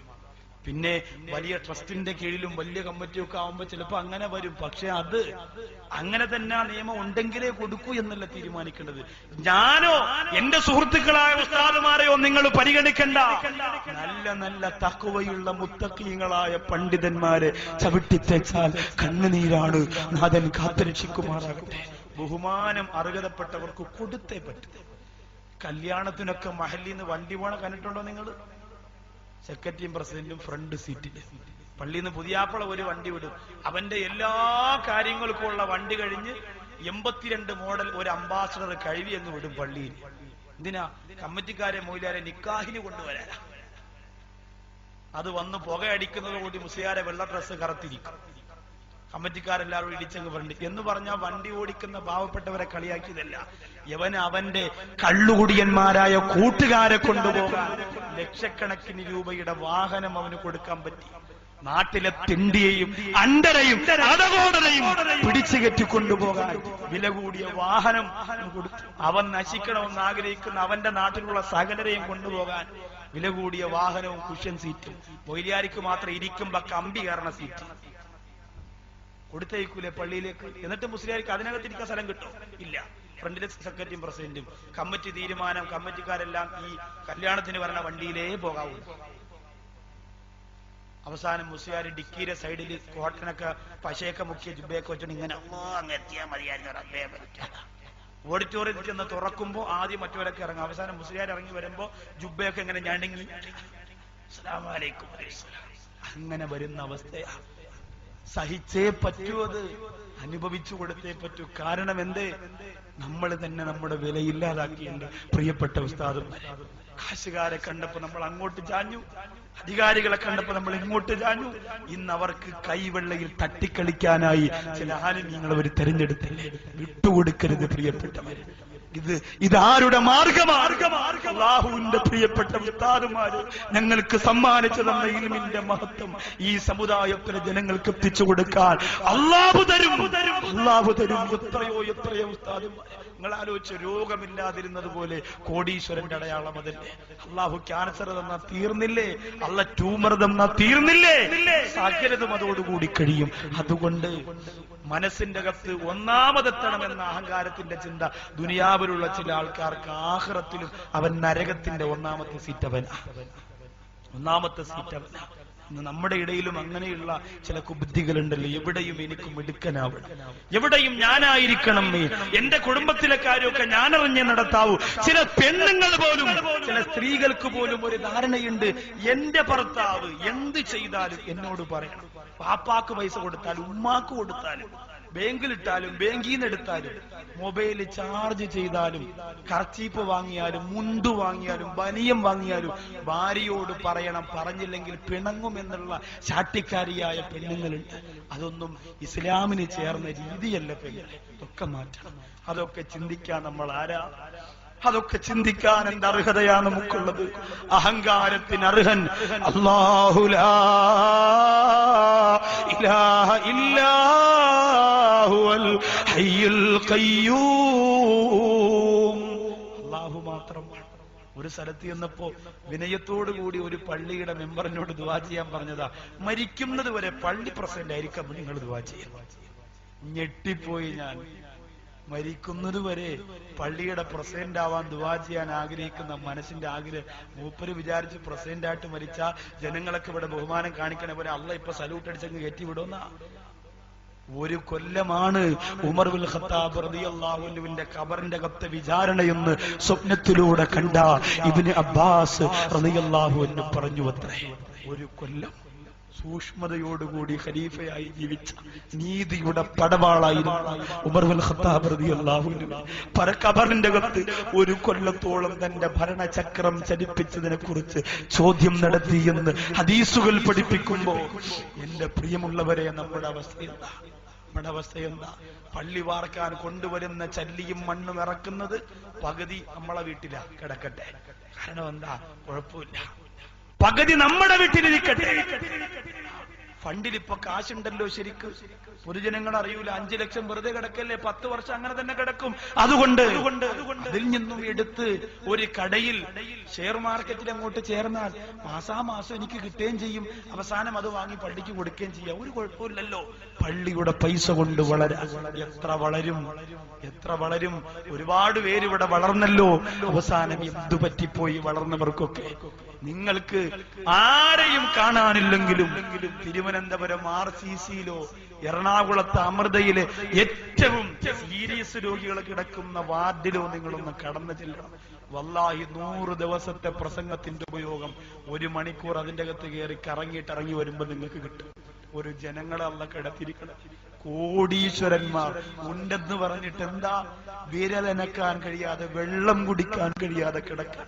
അത് വെച്ച് നോക്കുമ്പോ ഞാനും നിങ്ങളും ഏറ്റവും വലിയ ഭാഗ്യം ചെന്നവരാണ് സഹോദരങ്ങളെ. പിന്നെ എന്തിനാണ് അഹങ്കരിക്കുക? ഒരു യോഗ്യതയും നമുക്ക് അല്ലാഹു ഇന്ന് നമുക്ക് തന്നില്ല. നമ്മുടെ മക്കൾക്കൊരു രോഗം തന്നാ മതി. 8 വയസ്സുകാരനായ ഒരു കുഞ്ഞിനെ ഞാൻ കണ്ടു. പള്ളിയുടെ നടയിൽ പിരിവിന് കൊണ്ടുവന്നതാ. കർച്ചീപ്പ് വിരിച്ചിട്ട് വാപ്പ ഇരിക്കുന്നു. എന്താ അസുഖം എന്ന് ചോദിച്ചപ്പോ മകന്റെ ശരീരത്തിന്റെ പാന്റും ഷർട്ടും അഴിച്ച് കാണിച്ചത്. ശരീരത്തിൽ 4ഉം 7ഉം 3ഉം ഓപ്പറേഷൻ കഴിച്ചു. അടുത്തത് ഭക്ഷണം ഉള്ളിലേക്ക് പോയാൽ ദഹിച്ചു പുറത്തു വരുന്നതിനുള്ള വഴി അടഞ്ഞിരിക്കുകയാണ്. 8 വർഷം കൊണ്ട് ഓപ്പറേഷനിലൂടെ കൊയറും പിന്നെ വല്ലാതെ പൈപ്പും ഒക്കെ ഫിറ്റ് ചെയ്തിട്ട് അതിനകത്തൂടെയാണ് മലമൂത്ര വിസർജനം നടക്കുന്നത്. ആ ഉമ്മാടെ രംഗം, ആ ഉപ്പാടെ സങ്കടം എന്റെ പ്രിയമുള്ള മൈരൂരത്തെ എന്റെ ഉമ്മമാരും ഉപ്പമാരും പഠിക്കണം. എന്നിട്ട് അഹങ്കരിക്കാൻ പറ്റുമെങ്കിൽ ചെയ്യും. ഈ ദുനിയാവ് അഹങ്കരിക്കാനുള്ളതാണോ? ഇച്ചിരി കാശായി കഴിഞ്ഞാൽ പിന്നെ ആരെയും കണ്ടുകൂടാ. കാശ് ഗൾഫിൽ പോയി ഉണ്ടാക്കിയ നൊന്ത് പ്രസവിച്ച ഉമ്മയെ പോലും എന്താന്ന് നമ്മൾ പറയൂലേ? അവ കാത്തിരക്ഷിക്കട്ടെ. ദുനിയാവിൽ സർവ്വ തെറ്റും. What is the hell? നരകമെന്ന് പറഞ്ഞാൽ എന്തെന്ന് ചോദിച്ചപ്പോൾ hell is oneself, hell is alone, the other figures in it merely projections. അവനവൻ അനുഭവിക്കുന്നത് അവന് കിട്ടുന്ന ലോകമാണ് നരകം. അവനവൻ അനുഭവിക്കുന്നത് അവനവർക്ക് കിട്ടുന്ന ലോകമാണ് നരകമത്രേ. അതാണ് ഇവിടെ അഹങ്കരിച്ചുകൊണ്ട് നെഞ്ചു വിരിച്ച് നടന്ന് പവർ കാണിച്ച ഈ പവറോടുകൂടി നരകത്തിന്റെ 1ാമത്തെ സീറ്റിലിരുത്തും. എന്തിനൊക്കെയാണ് നമ്മൾ അഹങ്കരിക്കുക? എന്തിനൊക്കെയാണ്? ഒന്ന്, അധികാരത്തിന്റെ പെരുപ്പം. ഇന്നെല്ലാവരും കരുതിയത് സ്കൂളിൽ നിന്ന് പെൻഷനായാൽ പിന്നെ അടുത്ത ജോലി പള്ളി പ്രസിഡന്റ് എന്ന് ഖുർആനിൽ പറഞ്ഞ പോലെയാണ് ചെറുക്കാർ ജീവിക്കുക. കാരണം വേറെ ജോലിയൊന്നുമില്ല. അപ്പൊ പൊതുയോഗത്തിൽ എന്റെ പേര് പറയടാ പറഞ്ഞ് കയറി അങ്ങോട്ട് നിൽക്കും. Vote, election. എന്നിട്ട് രാത്രിയും പകരമായി രഹസ്യ അജണ്ടകൾ, ക്ലാസുകൾ. അല്ലാഹു പള്ളിയിൽ കേവലം 250 അംഗങ്ങളുള്ള പള്ളിയുടെ പ്രസിഡന്റ് നടക്കണ കണ്ടാ തോന്നും APJ അബ്ദുൽ കലാം കോട്ടിട്ടുകൊണ്ട് മൈലൂരോട് പോകണം. അദ്ദേഹത്തിന് പവറില്ലേ APJ അബ്ദുൽ കലാം? പാപം, നല്ല മനുഷ്യൻ. പവർ കാണിക്കണമെങ്കിൽ അവരൊക്കെ കാണിക്കണം. അല്ലാതെ 300 പേരെ വെച്ച് ഈ പ്രസിഡന്റ് നമ്മുടെ നാട്ടിൽ എന്ത് കാണിക്കാനാ? സെക്രട്ടറി. ഇത് പറയുമ്പോ ഒരു പള്ളിയുടെ സംഘാടകർക്ക് സങ്കടം തോന്നരുത്. കാരണം ഇത് ഞാൻ പറയുന്നത് എന്തിനെന്നറിയോ? നിങ്ങൾ വിചാരിച്ചാൽ ഒരു നാട് രക്ഷപ്പെടും, വല്ലാഹി രക്ഷപ്പെടും. ഒരു പള്ളിയുടെ ഖത്തീബിനേക്കാൾ ഉപരി ആ നാടിനെ രക്ഷപ്പെടുത്താൻ ആ നാട്ടിലെ സംഘാടകർക്ക് കഴിയും. എത്ര ലക്ഷക്കണക്കിന് രൂപ ഫണ്ടിനകത്ത് വെറുതെ വെച്ചിട്ടുണ്ട്. എന്നിട്ട് പരിശുദ്ധ റമളാനാകുമ്പോ ഒന്നാമത്തെ കമ്മിറ്റിയിൽ തീരുമാനം, നോമ്പുതുറ, സമൂഹ നോമ്പുതുറ എന്ന് സംഘടിപ്പിക്കണം. അച്ഛനെ സ്വാമിയെയും വിളിച്ച് ഉസ്താദിന്റെ ഒരു പ്രസംഗവും പിന്നെ ജനങ്ങളെ നിന്ന് കുറച്ച് പൈസ പിരിവും, എല്ലാവർക്കും ഒരേ ഈത്തപ്പഴവും ഒരേ ഞനുക്ക് പഴവും കൊടുത്ത് ദുആ ചെയ്ത് പിരിച്ചുവിടും. പൊതുയോഗത്തിൽ തീരുമാനം, പ്രാവശ്യത്തെ നോമ്പുതുറയുടെ ലാഭം 15 ലക്ഷം രൂപ. അൽഹംദുലില്ലാഹ്, പഴയ കമ്മിറ്റിക്കാരൻ നമ്മൾ തന്നെ സെറ്റപ്പ്. അടുത്ത വർഷം 30 ദിവസവും നോമ്പുതുറ. എല്ലാ സ്വാമിമാരും അച്ഛൻ അവരെ 4 മണിക്ക് വിളിച്ചുകൊണ്ടിരുത്തി സൗദി അറേബ്യയുടെ ഈത്തപ്പഴം കൊണ്ടുവച്ചിട്ട് മുസ്ലിയാരെ നീളത്തിലുള്ള പ്രസംഗം, കുത്തിബാലയ്ക്കും സ്വാമി അച്ഛനെ ഈത്തപ്പഴം നോക്കിക്കൊണ്ടിരിക്കും. ഇത് എപ്പോഴും കുത്താൻ പറ്റുമെന്ന് അവർക്കറിയോ? ബാങ്ക് കേൾക്കുമ്പോഴേ കുത്താൻ പറ്റുള്ളൂ. അവരെ വിളിച്ചുകൊണ്ടിരുത്തിയിട്ട് സൗഹാർദ്ദം കാണിക്കണം. റമളാനിന്റെ നോമ്പ് തുറക്കുന്ന വിലപ്പെട്ട സമയത്തല്ല, ഞാൻ പോയിട്ടുണ്ടല്ലോ, അവരുടെ കൂടെ യാത്ര ചെയ്തിട്ടുണ്ട്, അവരുടെ അടുത്ത് ഭക്ഷണം കഴിച്ചിട്ടുണ്ട്, അതൊക്കെ വേണം. പക്ഷേ റമളാനിന്റെ നോമ്പ് തുറക്കുന്ന വിലപ്പെട്ട സമയം ഇതിനു വേണ്ടി പാഴാക്കാനുള്ളതല്ല. പല സ്ഥലത്തും കരുതുന്ന സാഹോദര്യം എന്ന് പറഞ്ഞ ഇതൊന്നും അല്ല പ്രിയമുള്ളവരെ. ഈ നാട്ടിലെ ശബരിമലയിലേക്ക് കാൽനടയായി പോകുന്ന ഇറങ്ങും മാമലയിൽ ആരാരും കേറാമലയിൽ, ആ പർവ്വത മാമലകളിലേക്ക് കാൽനടയായി പോകുന്ന അയ്യപ്പ ഭക്തന്മാരെ ബഹുമാനിച്ചുകൊണ്ട് തന്നെ ഞാൻ പറയാം, സാഹോദര്യം നിങ്ങൾ ഞങ്ങളോട് കാണിക്കേണ്ടതും ഞങ്ങൾ നിങ്ങളോട് കാണിക്കേണ്ടതും ആരാധനകൾ കൈയടക്കിയിട്ടല്ല. കാണുമ്പോ ആദരവ്, ബഹുമാനം, ഉപദ്രവമില്ലാത്ത ജീവിതം, സ്നേഹം, സഹകരണം, സഹായം, അതാണ്. അത് നമ്മൾ അറിയണില്ലല്ലോ. നമ്മൾ ഇന്ന് വിചാരിച്ചിരിക്കുന്ന ആ രീതിയിലൂടെയൊക്കെയുള്ള ഒരു ഒളിഞ്ഞു നോട്ടമാണ്. അത് അപകടമാണ്. അപ്പൊ ഒന്നാമത് അധികാരത്തിന്റെ അഹങ്കാരമാണ്. അതിന്നില്ലാത്തവര് വളരെ കുറവാണ്. മുസ്ലിമിന്റെ പേര് പറഞ്ഞുകൊണ്ട്, മുസ്ലിമിന്റെ നാമം പറഞ്ഞുകൊണ്ട് അധികാരത്തിലേക്ക് കടന്നു വരുന്നവര് പോലും പിന്നീട് അവരെ ശ്രദ്ധിക്കാൻ സമയമില്ലാത്ത അഹങ്കാരികളായി മാറിക്കൊണ്ടിരിക്കുമ്പോ, പ്രിയപ്പെട്ടവരെ, നമ്മൾ ആ രീതിയിലൂടെ ചിന്തിക്കല്ല. ഒരിക്കലും നമ്മൾ അങ്ങനെ ചിന്തിക്കരുത്. ഒരിക്കലും നമ്മൾ ചിന്തിക്കരുത്. പിന്നെ ചില ആൾക്കാരൊക്കെ പറയും, ഉഷാദ് ബാക്കവിയെ പ്രസംഗത്തിന് വിളിച്ചു, റമളാന് ശേഷം ഉള്ളെന്ന് പറഞ്ഞു. എന്തൊരു അഹങ്കാരോടെ! ഡേറ്റ് കൊടുത്താൽ വിനയം, കൊടുത്തില്ലെങ്കിൽ അഹങ്കാരം. ഇതിന് അറബിൽ ഹസദ് എന്ന് പറയും, മലയാളത്തിൽ അസൂയ എന്നും പറയും. അത് ആർക്ക് വന്നാലും ഭേദമാകും. മുസ്ലിയാക്കന്മാർക്ക് വന്നാൽ ഇത്തിരി പാടാ, മാറൂല, അവനെ കൊണ്ടേ പോകും. അള്ളാഹു കാത്തിരക്ഷിക്കട്ടെ. ആ രോഗം ആർക്കും വരരുത്.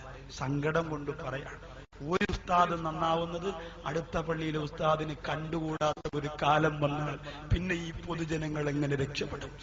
ആലോചിക്കണം. അധികാരം കിട്ടുമ്പോ അഹങ്കാരത്തിന്റെ ചിന്ത ഖൽബിന്റെ അകത്തേക്ക് കടന്നു വന്നാൽ, പ്രിയമുള്ളവരെ, ഒരു തരി ഗുണം നമുക്ക് കിട്ടൂല. ഇന്ന് അങ്ങനെയാ. പഞ്ചായത്തിലെ തൂപ്പുകാരി നടന്നു പോണ കണ്ടാൽ പഞ്ചായത്ത് വെച്ചിരിക്കുന്നത് ഓള വാപ്പാടെ പുരയിടത്തിലാണെന്ന് തോന്നിക്കും. ആ രീതിയിലാണ്. കാരണം എത്ര കഷ്ടപ്പെട്ട ആരെയൊക്കെ താങ്ങിയിട്ട് ആ ജോലി കിട്ടിയെന്നറിയോ? അഹങ്കാരം പെട്ടെന്ന് വരും. ഇന്ന് കാശില്ലാത്തവൻ പള്ളിയിൽ വന്നു, ഉസ്താദേ അസ്സലാമു അലൈക്കും ദുആ ചെയ്യണേ, കുറച്ച് കാശ് വന്നാലോ അസ്സലാമു അലൈക്കും ദുആ ചെയ്യണേ. പെട്ടെന്ന് മാറ്റം അങ്ങനെ ഉണ്ടാവും. കാശ് പോക്കറ്റില്ല, പതുക്കെ സുഖം തന്നെ ഉസ്താദേ, എങ്ങനെ നടന്നു, കാശുള്ളോ, എന്തൊക്കെയുണ്ട് വിശേഷം, ഇപ്പൊ ഇവിടെ പരിപാടി, ശരി അസ്സലാമു അലൈക്കും. അത് പെട്ടെന്ന് സംസാരത്തിൽ മാറ്റം, പെരുമാറ്റത്തിൽ മാറ്റം, രൂപത്തിലും ഭാവത്തിലും മാറ്റം. അത് കാശിന്റെ മാത്രം പ്രത്യേകതയാണ്. അധികാരത്തിന്റെ അഹങ്കാരം ലോകത്ത് കാഴ്ചവെച്ചവർ മുഴുവനും ഈ ലോകത്തിരുന്ന് വിട പറഞ്ഞത്. ഉമർ ഖയ്യാം പറയുകയാണ്, മരണമേ ഞാൻ നിന്നെ മാടി വിളിക്കുന്നു, കാമുകനായി ഞാൻ നിന്നിൽ ലയിക്കുന്നു. ഉമർ ഖയ്യാം മനസ്സിൽ തട്ടുന്ന നൊമ്പരത്തിന്റെ മരണചിന്തയുടെ കഥയും കവിതയും സമർപ്പിച്ച് വിട പറഞ്ഞു പോയ മഹാന. ഖബർ തോണ്ടിയിട്ട് ഖബറിന്റെ അകത്ത് കിടക്കുന്ന എല്ലിൻ കയ്യിൽ വെച്ചുകൊണ്ട് അണികളോട് പറഞ്ഞുകൊടുത്തു. എന്തു പറഞ്ഞുകൊടുത്തു? ഇതൊക്കെ അധികാരത്തിന്റെ കസേരയിലിരിക്കാൻ മോഹിച്ചവരുടെ എല്ലാം. പക്ഷെ അവരിന്ന് കിടക്കുന്നത് എവിടെയാണ്? അവരിന്ന് കിടക്കുന്നത് എവിടെയാ? 40 കൊല്ലം ഒരു രാജ്യത്തിന്റെ അധികാരം ഏറ്റെടുപ്പെട്ട ഗദ്ദാഫി എന്താണ് ഇവിടെ ചെയ്തത്? അവസാനം ഗദ്ദാഫിക്ക് കിട്ടിയതെന്താ? 500 പേരെ നിർത്തിയിട്ട് നെറ്റിത്തടത്തിലേക്ക് നിറയൊഴിച്ച് കൊന്നൊടുക്കിയ ഏറ്റവും വലിയ വിപ്ലവകാരി എന്ന് ലോകം പറഞ്ഞ അഹങ്കാരി, അഹംഭാവി എന്ന്, ധൈര്യശാലി എന്ന് ലോകം തനകുലുക്ക് സമ്മതിച്ച പോലെ അഡോൾഫ് ഹിറ്റ്ലറിന്റെ അവസ്ഥ എന്താ? അവസാനം ഇവ ബ്രൗൺ എന്ന് പറയുന്ന തന്റെ പ്രിയപ്പെട്ട ഭാര്യയും ബ്ലൗണ്ടി എന്ന് പറയുന്ന നായയും മാത്രം കൂടെയുള്ളപ്പോ കൈത്തോക്ക് കൊണ്ട് നെറ്റിയിലേക്ക് വെച്ചിട്ട് ഈ ലോകപ്പിറന്ന ജീവിതം ഹോമിക്കപ്പെട്ട ഹിറ്റ്ലർ എന്ന മനുഷ്യന്റെ അവസാന രംഗത്തെ അവസ്ഥ എന്തായി? അവരൊക്കെ ആരായിരുന്നു ലോകത്ത്? എന്തായിരുന്നു ലോകത്ത് അവര് കാഴ്ചവെച്ചത്? അവർക്കൊക്കെ അങ്ങനെ നഷ്ടം വന്നു. അള്ളാന്റെ ഖുർആൻ പറഞ്ഞ ഖാറൂനിന്റെ ചരിത്രം അറിയാം, ഞാൻ വിശദീകരിക്കുന്നില്ല. സൂറത്തുൽ ഖസസ്, ഇന്ന ഖാറൂന കാന മിൻ ഖൗമി മൂസ ഫബഗാ അലൈഹിം വആതൈനാഹു മിനൽ കുനൂസ് എന്ന് തുടങ്ങുന്ന സൂറത്തിന്റെ ആയത്തിന്റെ ഉള്ളറയിൽ ഖാറൂനിന്റെ തുടക്കവും ഒടുക്കവും അല്ല പറയുന്നുണ്ട്. ഭൂമിയുടെ ഒരു ഭാഗം പിളർന്നിട്ട് അവനെ അതിന്റെ അകത്തിറക്കി അല്ലാഹു തആല അടച്ചു പൂട്ടി തകർത്ത് തരിപ്പണമാക്കി എന്ന് അല്ലാഹുവിന്റെ ഖുർആൻ സൂറത്തുൽ ഖസസ് അഹങ്കാരിക്ക് അല്ല കൊടുത്ത അന്ത്യമാണ്. ലോകത്തെല്ലാ അഹങ്കാരിയും അങ്ങനെ തന്നെയാണ്. മുത്തുനബി തങ്ങൾ പറഞ്ഞതെന്താ? അന്തവാല റഫഅഹുല്ലാഹ് വമൻ തകബ്ബറ വലഅഹുല്ലാഹ്. വിനയം കാണിച്ചാൽ അല്ലാഹ് വളർത്തിക്കൊണ്ടിരിക്കും, അഹങ്കാരം കാണിച്ചാൽ അല്ലാഹ് തകർത്തുകൊണ്ടിരിക്കും. ആരാണ്? രണ്ടാമത്തെ അഹങ്കാര സൗന്ദര്യത്തിന്റെ പേരിൽ. അല്ലാഹു തആല ഏറ്റവും അധികം സൗന്ദര്യം ലോകത്ത് കൊടുത്തിരിക്കുന്നത് എന്റെ പ്രിയമുള്ളവരെ ഏത് സമുദായത്തിനാ? നമ്മുടെ മുസ്ലിം സമുദായത്തിനല്ലേ? നമ്മുടെ മക്കൾ എന്തു ഭംഗിയാ! നമ്മുടെ ആണും പെണ്ണുമായ നമ്മുടെ മക്കൾ, അവരുടെ ചിരി, അവരുടെ കരച്ചിൽ, അവരുടെ പുഞ്ചിരി, അവരുടെ ചങ്ങാത്തം, അവരുടെ സൗഹൃദം, അവരുടെ മുത്തം തരൽ, അവരുടെ വല്ലാത്ത രീതിയിലുള്ള നമ്മെ തോൽപ്പിക്കുന്ന പെരുമാറ്റം, എന്ത് രസമാണ്! അല്ലാഹു തആല നല്ല ഭംഗി നമുക്ക് തന്നു. നമ്മൾ അഹങ്കരിക്കരുത്. നിങ്ങൾ പറയും, കറുത്തിരിക്കുന്ന എനിക്കെന്ത് ഭംഗിയാ, മൂക്ക് നീണ്ട എനിക്കെന്ത് ഭംഗിയാ, മുടി നരച്ച എനിക്കെന്ത് ഭംഗിയാ, കണ്ണില്ലാത്ത എനിക്കെന്ത് ഭംഗിയാ. ഉണ്ട്, നിനക്ക് നിന്റേതായ ഭംഗിയുണ്ട്. നീ നോക്കിയാൽ, നീ പരിശോധിച്ചാൽ ലോകത്തെ ഏറ്റവും സുന്ദരൻ നീ തന്നെയാണ്. അതിന്റെ പേരിൽ ഇന്ന് അഹങ്കരിക്കുന്നവരുണ്ടോ? അള്ളാഹു കാത്തിരക്ഷിക്കട്ടെ. സമയക്കുറവ് മടങ്ങി വരുന്നു. ഒന്നാമത് അഹങ്കരിക്കുന്നത് പണത്തിന്റെ പേരിലാണ്. അള്ളാഹു പണം തരുമ്പോ പെട്ടെന്ന് വരുന്ന ഒരു അഹങ്കാരമുണ്ടല്ലോ, പാടില്ല പ്രിയപ്പെട്ടവരെ. ഇന്ന് അള്ളാഹു ഒരുപാട് സമ്പാദ്യം തന്നിരിക്കുന്നത് ആർക്കാ? വാറ്റുപുഴ, കോട്ടയം ഭാഗം പരിശോധിച്ചാൽ, എറണാകുളം ടൗൺ പരിശോധിച്ചാൽ ഏറ്റവും വലിയ ബിൽഡിങ്ങുകളുടെ ഉടമസ്ഥന്മാർ ആരാ? ഏറ്റവും വലിയ സ്ഥാപനത്തിന്റെ മുതലാളിമാരാരാ? എല്ലാ മുസ്ലിം നാമധാരികളല്ലേ? നമ്മുടെ വീടിന്റെ ഉള്ളറയിൽ ഞാനും നിങ്ങളും കഴിക്കുന്ന വിലപിടിപ്പുള്ള ഭക്ഷണം പോലെ ഭക്ഷണം കഴിക്കാൻ വിധിക്കപ്പെട്ട മറ്റ് സമുദായത്തിലെ സഹോദരങ്ങളുണ്ടോ? എല്ലാ നിലയിലും അല്ലാഹു വാരിക്കോരി അനുഗ്രഹം ചൊരിഞ്ഞ എന്റെ പ്രിയപ്പെട്ട സമുദായത്തിലെ സമ്പന്നരായ സഹോദരങ്ങളെ മറക്കല്ലേ. നമ്മൾ അല്ലാഹുവിന്റെ മുന്നിൽ നമ്മൾ അഹങ്കരിക്കല്ലേ. പണം അല്ലാഹു തന്നതാ. പണത്തിന് പണ്ട് കാലത്തുള്ളവർ പറഞ്ഞിരുന്ന പേര് ചക്രം എന്നാണ്. ചക്രം ഇന്ന് എന്റെ അടുത്താണെങ്കിൽ നാളെ നിന്റെ അടുത്താ, കറങ്ങിക്കൊണ്ടിരിക്കും. അതെങ്ങനെയാണ്? അത് സൂക്ഷിക്കണം, അത് സൂക്ഷിക്കണം, അത് ശ്രദ്ധിക്കണം. നരകത്തിന്റെ ബാക്കി ഇനി 6 കവാടങ്ങൾ പറഞ്ഞ് നരകമോചനവും പറഞ്ഞ് നമുക്ക് നാളെ തിരിയണം. അല്ലാഹു തൗഫീഖ് തരട്ടെ. കൂട്ടത്തിൽ ഒരു കാര്യം ഞാൻ ഓർമ്മപ്പെടുത്തുന്നു. നമ്മുടെ നാട്ടിൽ തിരുവനന്തപുരം ജില്ലയുടെ കല്ലറ, പാങ്ങോട്, കുറിഞ്ചിലക്കാട് എന്ന് പറയുന്ന സ്ഥലം ഉസ്താദുമാർക്കൊക്കെ പരിചയമുണ്ടാകും. ആ സ്ഥലത്ത് 16 വയസ്സ് മാത്രം പ്രായമുള്ള ഒരു പൊന്നുമകൻ ഇന്നുമുണ്ട്. 2 മാസത്തിൽ കൂടുതൽ ജീവിച്ചിരിക്കൂല എന്ന് ഡോക്ടർ പറഞ്ഞ രോഗിയാണ്. 2 മാസത്തിൽ കൂടുതൽ ജീവിച്ചിരിക്കൂല എന്ന് ഡോക്ടർ പറഞ്ഞ രോഗിയാണ്. അല്ലാഹു പരിപൂർണ ശിഫാവ് കൊടുക്കട്ടെ. ആ പ്രിയപ്പെട്ട കുഞ്ഞിന്റെ മാതാവ് ലക്ഷക്കണക്കിന് രൂപ ചെലവഴിക്കാൻ ഒരുങ്ങിയാലും അള്ള വിചാരിച്ചാൽ ചിലപ്പോൾ മടക്കം കിട്ടൂല. പക്ഷെ ഇപ്പോ അൽഹംദുലില്ലാഹ് ഇൽമിന്റെ മജ്ലിസിന്റെ ദുആയുടെ പൊരുത്തം കൊണ്ട് ആ സഹോദരൻ നല്ലതുപോലെ ഭക്ഷണം കഴിക്കുന്നു. ആഫിയത്തിലേക്ക് തിരിച്ച് അത്ഭുതത്തോടെ തിരിച്ചു വരാൻ തുടങ്ങി എന്ന് പറയുന്നു. നിങ്ങളെല്ലാവരും ദുആ ചെയ്യണം, എല്ലാ സദസ്സിലും ദുആ ചെയ്യണം. അല്ലാഹു അത്തരം രോഗങ്ങളെ തൊട്ട് ഞങ്ങളെ കാത്തിരക്ഷിക്കട്ടെ.